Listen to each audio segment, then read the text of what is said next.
Bonjour à toutes et tous, merci pour l'introduction. Donc, du coup, j'ai la pression en fait. Alors, en attendant, je vais me présenter. Donc, je suis Loïc Elanos, je suis directeur environnement développement durable de Septodon. J'ai rejoint Septodon il y a 1 an maintenant, donc en charge des questions d'environnement pour mettre en place une stratégie environnement dans le groupe. Je suis membre du C3D également. Et l'idée, donc, quand on m'a proposé de faire cette conférence, c'était de partager avec vous faire un retour d'expérience sur justement comment au sein d'une ETI on met en place une stratégie bas carbone et vous faire un retour d'expérience avec un focus sur la comptabilité carbone. Puisqu'en fait, vous le savez, c'est la première étape d'une stratégie carbone, c'est de mesurer, c'est de faire la photo. Et ça, c'est vraiment important pour la suite notamment.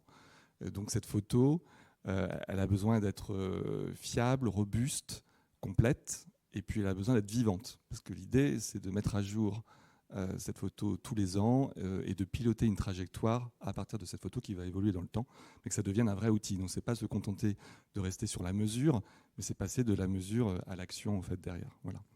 Et d'où l'importance de ce type d'outil aussi de mon point de vue.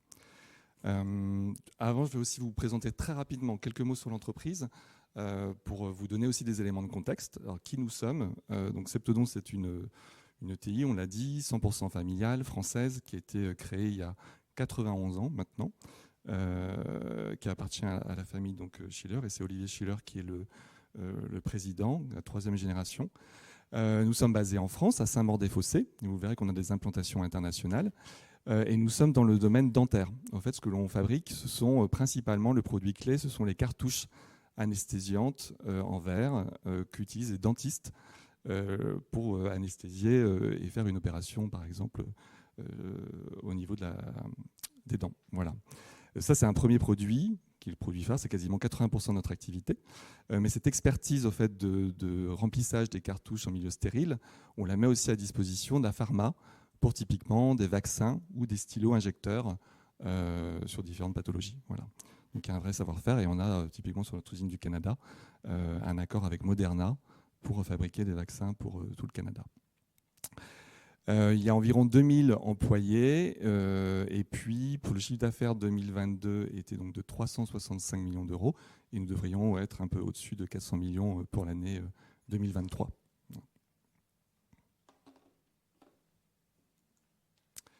Donc nous sommes présents, enfin on vend en fait, et on est présent sur les 5 continents, on vend dans 150 pays.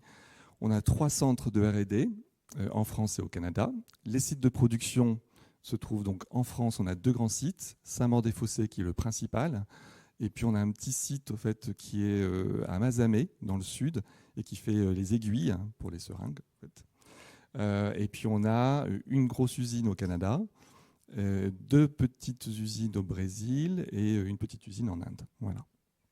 Donc ça, c'est pour le scope justement du groupe et de l'empreinte carbone, puisque fait, effectivement, cette empreinte se veut complète et prendre en compte toutes les activités.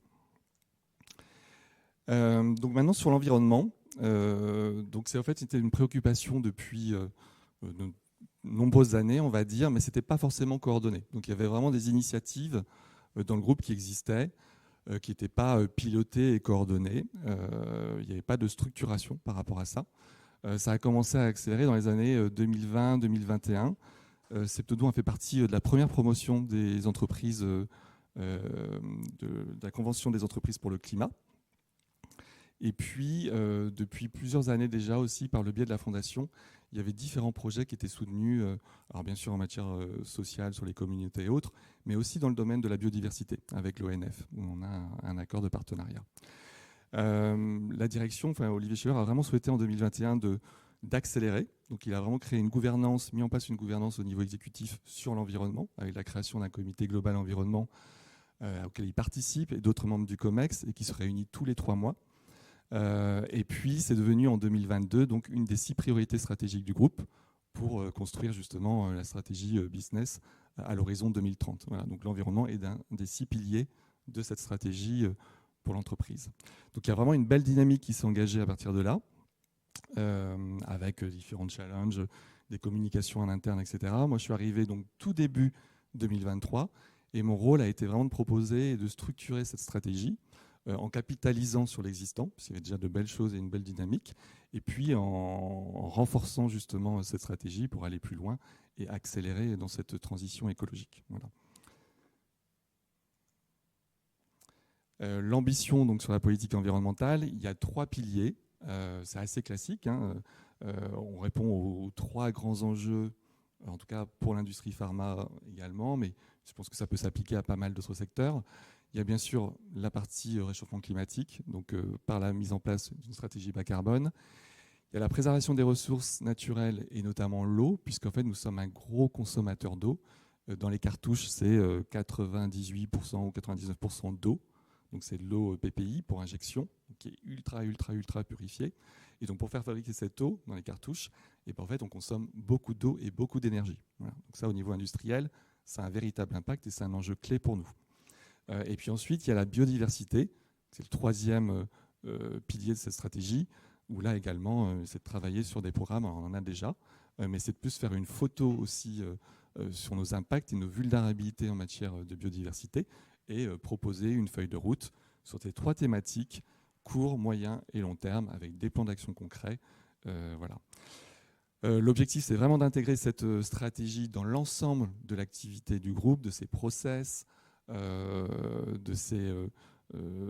tout l'ensemble de sa chaîne de valeur, on va dire.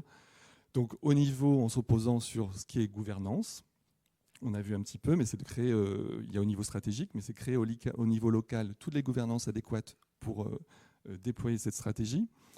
Il y a l'intégration dans tous nos process, comment l'environnement va s'intégrer dans nos process de R&D, dans nos process d'achat, etc. Tout ce qui est reporting également, qui sera un pilier important, puisque nous serons soumis à la CSRD à partir de janvier 2026, donc sur l'année 2025. Donc c'est un enjeu clé également, donc il faut s'y préparer. Engager les équipes, c'est aussi, réussir à mettre en place une stratégie d'environnement, ça se passe par l'engagement des équipes et il faut que tout le monde soit acteur. Donc du coup, il y a un gros pilier qui est acculturation, formation, responsabilisation des équipes. Et on a beaucoup travaillé sur cette année avec la mise en place d'une Septodon Climate Academy. On a également... on est en train de déployer la fresque du climat. C'est prévu pour janvier et février avec toute la communauté SLT chez nous. C'est Senior Leadership Team. Ce sont tous les directeurs du groupe.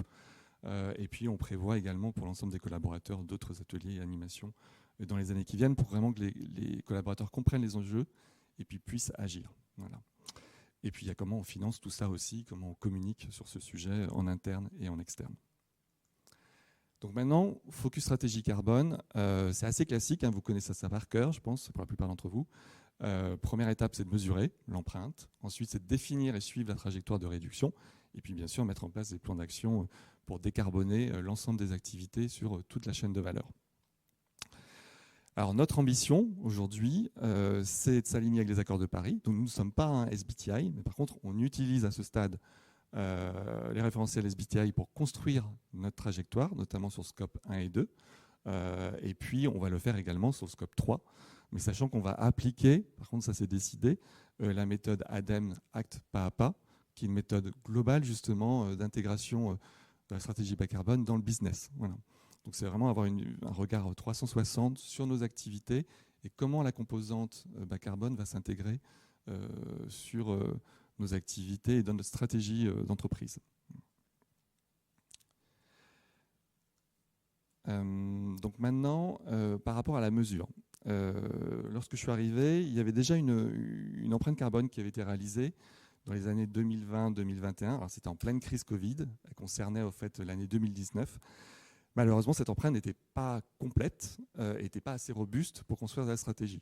On pouvait utiliser les données des scopes 1 et 2 sur la partie énergie, mais sur le scope 3, c'était vraiment incomplet. Certains pays les données n'étaient pas présentes à l'époque, on ne pouvait pas les renseigner. Et puis ça avait été compliqué en pleine crise au fait, pour réaliser l'exercice. Donc il a vraiment été décidé rapidement de faire une nouvelle empreinte. Donc ça a été ma mission sur ces premiers mois. De mettre à jour cette empreinte, de compléter l'empreinte Scope 1 et 2 avec un historique sur les 4 dernières années, puisque ça c'était facile de récolter la data sur l'énergie et la flotte auto, on va dire, et puis les fuites de réfrigérants. Et puis, tout de suite, l'idée, c'était de mettre en place surtout un outil de comptabilité carbone pour pouvoir piloter, enfin mesurer et piloter cette trajectoire. Voilà. Donc, quelques chiffres, je vous ai mis. En 2019, donc la première empreinte qui était incomplète, on était autour, sur les 3 scopes, de 35 000 tonnes de CO2 équivalent. La dernière empreinte dont je viens avoir les résultats, puisqu'en fait, on la termine en ce moment, nous sommes plutôt autour de 71 000 tonnes de CO2. Voilà. Pour le groupe, j'en parlerai tout à l'heure, avec une répartition 10%, enfin 11% sur scope 1 et 2, et le reste, 89%, donc sur le scope 3, puisque nous sommes une activité industrielle. Et c'est vrai que le scope 3 est classiquement assez important, surtout en plus quand on exporte dans le monde entier. Voilà, donc l'objectif, c'est trajectoire scope 1 et 2 sur l'accord de Paris. Donc ça nous oblige en valeur absolue de réduire nos émissions de 42% sur le scope 1 et 2 entre 2000, jusqu'à 2030. Et sinon, si on prend 2032, c'est-à-dire 10 ans par rapport à l'année de référence, on sera à moins 50% pour les 100 ans dans l'entreprise. Voilà. Donc c'est la cible aujourd'hui, en tout cas, sur laquelle on travaille. Et puis sur le scope 3, aujourd'hui, l'ambition n'est pas définie, puisque l'empreinte, on est en train de la finaliser en ce moment même. Voilà. Alors, pourquoi en fait la question de l'outil de comptabilité trajectoire carbone? C'est vraiment l'idée qu'il y a derrière, c'est pas uniquement de mesurer, mais c'est de mesurer et de piloter cette décarbonation. Le premier enjeu, c'était vraiment de développer en fait l'autonomie et l'expertise au sein du groupe. L'autonomie, parce que quand je suis arrivé, la première empreinte avait été réalisée par des consultants externes, classiquement. Il n'y avait pas vraiment d'experts environnement en fait, au sein de l'entreprise. Il y en a eu un moment, mais qui est parti, qui n'est pas resté très longtemps. Et en fait, c'était un peu une boîte noire. C'est-à-dire que j'avais juste des rapports. Voilà. Je n'avais aucune fiche de calcul. Donc on n'avait pas l'outil de calcul, des fichiers Excel.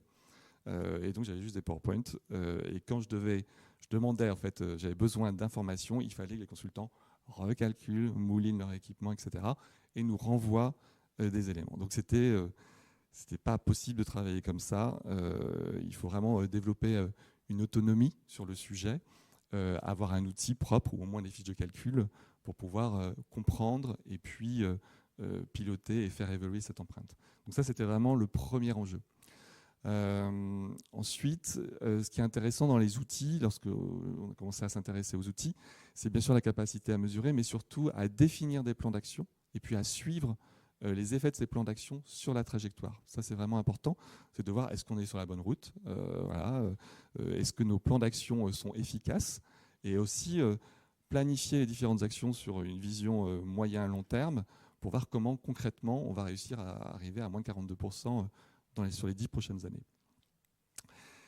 Développer l'autonomie et l'expertise des équipes sur les sites, ça c'est vraiment important, et avec d'un point de vue aussi développer l'ownership des sites, parce que piloter une stratégie uniquement au niveau du siège et pas au niveau local, en fait, ça va être très compliqué en termes de fonctionnement et d'efficacité, parce qu'il n'y aura pas d'appropriation du sujet. Donc l'intérêt aussi d'une plateforme, de mon point de vue, c'est vous former les gens, ils comprennent ce qu'est un bilan carbone, parce que c'est eux qui vont rentrer à terme la data dans l'outil, et ils comprennent concrètement, quand on parle des 3 scopes, quand on parle de tel type de data, quels vont être les effets, etc. Donc ça développe et l'expertise et l'ownership, et le rôle du siège, c'est de consolider tout ça, d'analyser, de valider, de vérifier, et bien sûr d'apporter du soutien et du support aux différentes équipes.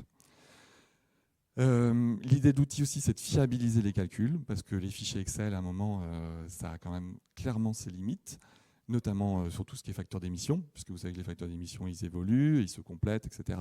L'intérêt d'une plateforme, c'est qu'il y a des mises à jour continues en fait, sur les facteurs d'émission. Vous pouvez avoir des abonnements pour des facteurs d'émission complémentaires avec EcoInvent ou autres. Donc voilà, ce n'est pas du tout le même outil, c'est bien plus puissant, c'est plus souple. Vous avez un historique, vous pouvez télécharger des pièces jointes qui vont justifier certains points. Voilà, c'est quand même pas du tout la même chose. Et disposer d'une conformité aux standards internationaux et aussi d'une auditabilité. Ça, c'est un point très important aussi. Vous le savez, par rapport à la CSRD, nous serons audités aussi par un organisme tiers indépendant. Donc, c'est important d'avoir une empreinte qui soit robuste, avec un outil fiable et conforme aux standards. Et puis aussi avec nos banques, puisqu'en fait, dans le cas de Green Bonds, par exemple, on peut avoir effectivement des KPI de performance sur le CO2 qui nous sont imposés. En fait, et puis, ces KPI de performance, on va en définir un sur l'année 2024 par exemple, sera vérifié en 2025 par un organisme tiers indépendant. Voilà. Donc c'est vraiment important aussi d'être en capacité, avec un outil robuste, de démontrer nos calculs et les datas en fait, qui servent à piloter la trajectoire et à mesurer tout ça. Alors, quels ont été un petit peu les critères de choix, les questions qu'on s'est posées au moment du choix d'une plateforme? On a évalué en fait, 6 solutions différentes. Il y en a plein sur le marché depuis maintenant. Enfin, la plupart des sociétés ont environ 3-4 ans à peu près. 4 ans, c'est les plus anciennes presque. Mais on en a évolué plusieurs et on s'est rendu compte déjà qu'il y avait différents types de solutions. Il y a des solutions qui sont des solutions plus de reporting sur le sujet ESG de façon globale. Donc elles ne font pas que le carbone, mais elles vont regarder aussi tout ce qui est social, les autres thématiques environnementales, des thématiques de gouvernance et autres. Et puis il y a des plateformes qui sont vraiment spécialisées sur le carbone. Donc on s'est posé la question de l'outil. Est-ce qu'on veut un outil d'abord plutôt global avec un volet carbone, ou alors être tout de suite sur un outil carbone? Moi, le choix que j'ai fait, c'était d'abord d'être sur un outil carbone, parce que le besoin immédiat il était celui-ci. L'idée, c'était d'avancer et vite. Et que la CSRD, on a 2 ans encore pour pouvoir mettre ça en place. Bon. Et puis finalement, le choix était plutôt bon parce que l'outil a évolué et en fait, la solution que l'on a prise est en train d'évoluer aussi pour remettre en place tout ce qui est CSRD. Voilà. Donc, du coup, c'était plutôt intéressant de rester sur le carbone. Et c'est surtout aussi que les outils spécifiques carbone sont bien plus puissants sur l'analyse carbone que des outils globaux de reporting qui vont avoir une vision assez macro et qui n'ont pas toutes les mêmes fonctionnalités que des outils spécifiques sur le carbone. L'idée, c'était aussi d'avoir un outil qui soit évolutif dans le temps, donc qui puisse avoir de nouvelles fonctions. Et c'est le cas, en fait. Donc ça, c'est plutôt bien, qui va évoluer vers la CSRD, comme je le disais, vers d'autres indicateurs environnementaux. Un outil qui nous permette de piloter nos trajectoires. Et ça, ils n'ont pas tous cette fonctionnalité. Et pendant la table ronde, je pourrais un peu expliquer plus en détail les fonctionnalités. Mais c'est intéressant parce que vous allez pouvoir vraiment concrètement rentrer sur vos sites des plans d'action. Je vais donner un exemple sur l'énergie. Vous mettez en place un projet de récupération de chaleur sur des groupes froids, avec un investissement, etc. Donc vous allez rentrer les données sur les réductions de consommation de gaz, les réductions de consommation d'électricité. Vous pouvez rentrer toutes les données financières par rapport au projet, CAPEX, OPEX, les coûts aussi sauvés, etc. Et puis, vous allez voir concrètement sur votre courbe, site et groupe, du coup, les impacts pour les années à venir. Et donc ça, c'est vraiment intéressant parce que ça vous aide à piloter. C'est un outil hyper pédagogique pour les équipes et pour la direction. Et puis ça vous donne des données plutôt fiables en fait, sur le sujet. Il y a également d'autres volets qui nous intéressent dans ce type de solution. C'est le volet fournisseur. Donc vous pouvez aussi avoir un vrai suivi par rapport aux fournisseurs, quels sont les plus impactants, etc. On va leur envoyer des questionnaires. Vous pouvez également faire un suivi proche, intégrer des facteurs d'émission. Il y a tout un volet supplier en fait, qui est intégré dans la plateforme, et le volet financier, j'en ai parlé, c'est également assez intéressant. Voilà. Il fallait un outil qui soit en français et en anglais, bien sûr, puisqu'il y a un déploiement international, et puis qui soit ergonomique, facile d'utilisation, pas trop complexe, parce qu'on voit ils sont puissants ces outils, mais l'idée c'est que ce soit facile à comprendre et à utiliser pour les utilisateurs, et que ce soit pédagogique avec de nombreux dashboards pour présenter les résultats de différentes façons, macro, mais également de façon très analytique et précise. Puis on a regardé tout ce qui était bien sûr les sociétés, les coûts, les services, différents abonnements, etc. Il y avait un autre point qui était important, c'était la sécurité et tout ce qui était backup par rapport à l'outil, puisque vous vous engagez avec des entreprises qui sont quand même assez récentes sur un marché qui est en train de bouger, où il y a beaucoup de compétiteurs, il y a plein d'acteurs, il y en a facilement plus d'une dizaine. Donc on sait que ça va évoluer. Donc l'idée, c'est aussi de savoir si demain l'acteur change, se regroupe ou disparaît, c'est de pouvoir récupérer toutes nos données pour pouvoir changer de plateforme si c'est nécessaire. Voilà. Donc ça, c'est un point important. Autre point sur l'évolutivité, enfin, le côté évolutif de la plateforme, c'est aussi de pouvoir se connecter à d'autres plateformes en interne, type ERP. Puisque vous savez que quand vous faites du bilan carbone, vous allez prendre notamment sur le scope 3 beaucoup de données qui sortent de votre ERP. L'idée, c'est de voir si, à l'avenir, nous faisons des connexions entre cet outil et notre ERP pour avoir un transfert automatique des données. Voilà. Donc, après toute cette analyse et les différentes plateformes, nous avons retenu en fait une plateforme qui s'appelle Trace. Là, c'est quelques captures d'écran pour vous montrer en fait un peu le type de dashboard que l'on peut avoir. C'est celle qui répondait le plus à nos besoins, nous, Septodon. Voilà. Donc après, il y a plein d'autres plateformes qui sont tout aussi évoluées, mais celle-ci correspondait finalement le plus, et les relations qu'on a eues avec cet acteur se sont très bien passées, donc on a fait ce choix-là. Et vous voyez que ça va vous changer par rapport à un fichier Excel avec des graphes sur du fichier Excel. Là, on est vraiment sur un outil beaucoup plus puissant, on peut faire des analyses par site, par direction quand vous rentrez les départements, par type de produit, etc. Donc c'est vraiment très intéressant et très puissant en fait en termes d'analyse derrière et surtout, comme je disais, de pilotage. Parce que moi, ce qui m'intéressait, c'était pouvoir piloter les plans d'action et faire en sorte que les sites intègrent leur plan d'action en local et que moi je sois derrière en vérification et en consolidation au niveau du groupe. Ça, c'était vraiment pour moi un des critères les plus importants pour le fonctionnement en fait, de la stratégie. Alors, comment ça s'est passé après en termes de mise en œuvre? On a mis en œuvre ça en fait entre le choix s'est passé sur mai-juin, je crois, de mémoire. Pendant 2 mois à peu près, on a consulté et puis on a évalué les différentes plateformes. La première réunion de kick-off, c'était en septembre. Et donc, du coup, la mise à jour de l'empreinte carbone, donc scope 1, 2, 3 sur 2022, plus l'implémentation de la plateforme, s'est faite en fait, de septembre à décembre. Et là, on termine justement l'implémentation et ce calcul. Ce qui est vraiment important, c'est bien sûr d'associer les fonctions clés dans l'entreprise qui disposent de la data et qui vont aider à cet exercice. C'est la finance, très clairement, mais également les achats, la supply chain, l'IT, très important également, et puis toutes les directions techniques engineering sur la partie plus énergie, là. Et puis, j'ai marqué les RH et les opérations. Voilà. Donc ça, c'est très important. Après, vous avez aussi l'importance du mapping au lancement. C'est ne rien oublier dans vos activités, bien analyser votre chaîne de valeur, faire les découpages qui soient les plus cohérents possibles entre les différentes filiales, les différents sites dans votre groupe. Il y a également penser aux postes d'émission qui vous semblent les plus stratégiques et se poser la question du coup de savoir quel type de données vous allez avoir besoin. Et pour cela, ce qui nous a aidé, c'est que dès mon arrivée aussi, on a lancé une ACV, une analyse de cycle de vie sur un de nos produits clés qui est justement la cartouche anesthésique. Et là, c'était très intéressant puisqu'on avait une analyse très fine sur l'ensemble de cette boîte d'anesthésique, c'est-à-dire la boîte, le transport, mais également du coup la cartouche, tous les éléments constitutifs de la cartouche.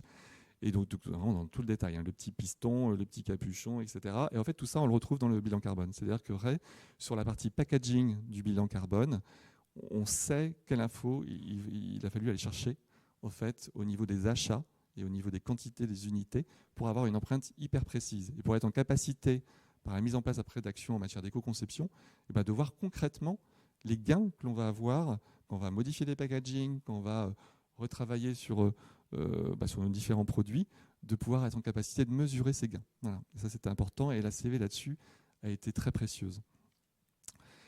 Importance également de la qualité de la data, ça c'est évident, hein, vous savez, il y a différents types de data, monétaires et sinon physiques. Donc en physique, c'est en unité ou en poids, en volume, etc. Donc si possible, être en unité physique, tout de suite c'est plus précis, très clairement. Mais parfois, il n'y a pas d'autre choix, on est en monétaire. Importance de créer une codification et une terminologie commune. Ça, on s'en rend compte surtout aujourd'hui, parce qu'en fait, vous allez télécharger pas mal de fichiers dans la plateforme. Après, pour la partie recherche, puisqu'il y a des outils de recherche au niveau de la plateforme, c'est important le nom de vos fichiers, la terminologie par rapport à vos produits, etc. Puisqu'en fait, ça va avoir un lien avec vos recherches. Donc, si vous voulez être efficace, il faut que vous mettiez une codification en interne sur tout ce type de choses, les fichiers et puis aussi les produits. On utilise à peu près la même codification et terminologie. Point important, c'est de se projeter et anticiper les actions et la capacité à mesurer les effets. C'est ce que je disais par exemple typiquement avec le packaging. Bien sûr, la formation des équipes. Donc ça fait partie du projet. Quand vous implémentez la plateforme, vous présentez l'outil, vous présentez l'exercice de bilan carbone et vous formez les équipes en local pour qu'il y ait une utilisation de cette plateforme et les acteurs la comprennent. Et puis après, ça a été la phase de collecte des données pendant 3 mois avec les équipes. Donc c'est vraiment ça, vous déléguez aux équipes ce travail, vous leur expliquez quel type de données on a besoin et après on intègre ce travail avec l'aide des consultants dans la plateforme. Voilà. Alors le bilan à mi-chemin, donc c'est un bilan positif pour l'instant, mais on n'est qu'au début, puisque on est en train juste de faire la mesure et on commence les plans d'action. Et donc on est sur une appropriation progressive de la plateforme. Je dirais qu'aujourd'hui on utilise à peu près 30 ou 40% seulement de la capacité, puisqu'on est vraiment que sur la mesure et on commence juste les plans d'action. Ce qui est plaisant, c'est que du coup, on termine la première empreinte globale pour Scope 1, 2 et 3 sur 2022. Cette empreinte, elle est robuste, elle est fiable, elle est complète globalement, même s'il y a encore des choses à vérifier sur certaines datas. On est plutôt satisfait des résultats. On travaille sur les premières simulations au niveau de la feuille de route sur Scope 1 et 2, avec les investissements qui sont déjà sur les budgets 2024-2025. Donc ça, c'est intéressant parce que du coup, vous voyez vraiment concrètement les effets. Est-ce que c'est suffisant ou pas? Est-ce qu'il faut accélérer? Et vous voyez ça sur la courbe. Je pourrais peut-être vous montrer quelques exemples pendant la table ronde. Donc c'est vraiment un outil puissant. Il y a de nombreuses fonctionnalités. Pour l'instant, on ne les exploite pas toutes, clairement. Notamment le module financier et le module supplier, on ne l'a pas encore utilisé. Donc on est en train de travailler justement sur toute la liste des fournisseurs pour intégrer ça et après avoir une analyse fine sur nos principaux postes d'achat au niveau des fournisseurs. Et ça, on va le déployer aussi l'aspect financier au courant de l'année 2024, on va dire premier semestre. Et puis enfin, c'est se préparer avec des nouvelles fonctionnalités. Il y a tout un dashboard environnemental qui ne concernera pas que le carbone qui va se mettre en place. Et puis se préparer aussi au sujet CSRD, puisque l'outil permet également d'intégrer ces différents indicateurs et d'être conforme du coup à cette future, en tout cas en matière de reporting, à cette future réglementation. Voilà.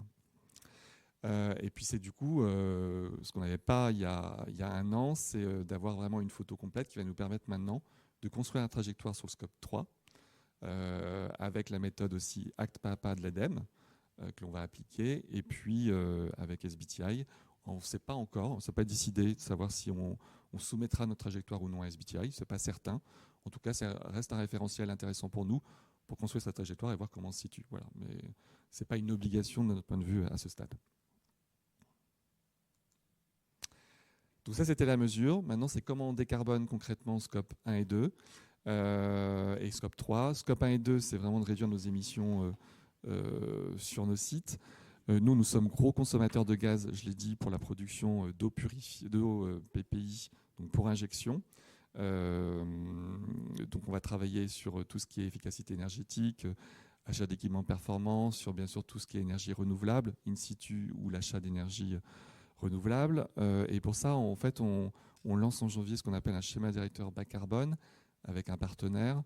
C'est une méthodologie de l'ADEME pour construire une vision justement à 10 ans de nos sites industriels et de se dire comment concrètement on va réduire de 42% de nos émissions avec différents projets, étudier la géothermie, continuer à avoir des projets de récupération de chaleur parce qu'on voit que ça peut avoir des impacts quand même intéressants. On est parfois sur 200 ou 300 tonnes de CO2 de gains. Donc c'est sur un site, ça peut représenter autour de 10% voire plus. Donc c'est quand même pas négligeable.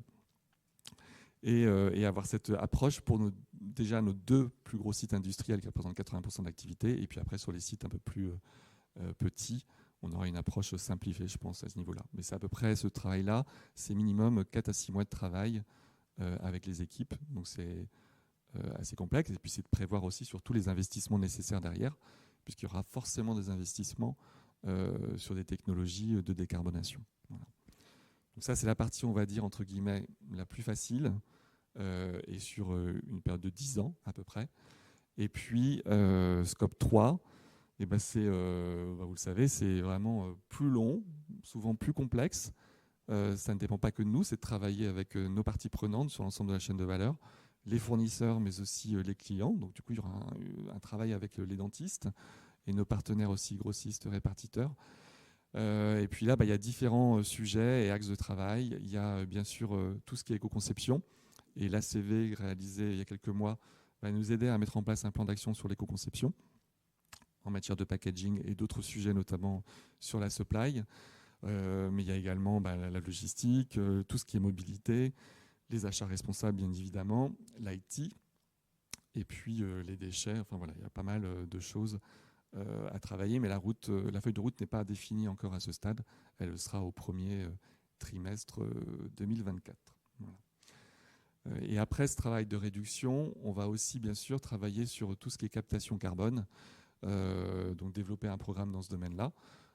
Mais là, ce n'est pas la priorité, ce sera courant, on va s'y atteler 2024-2025, de choisir des projets, de regarder un petit peu le marché aussi, et d'entamer la démarche à ce niveau-là pour les années futures. Voilà. Donc je vous remercie de votre attention. Merci. Et puis j'essaierai de répondre aux questions à la table ronde, je crois, c'est ça.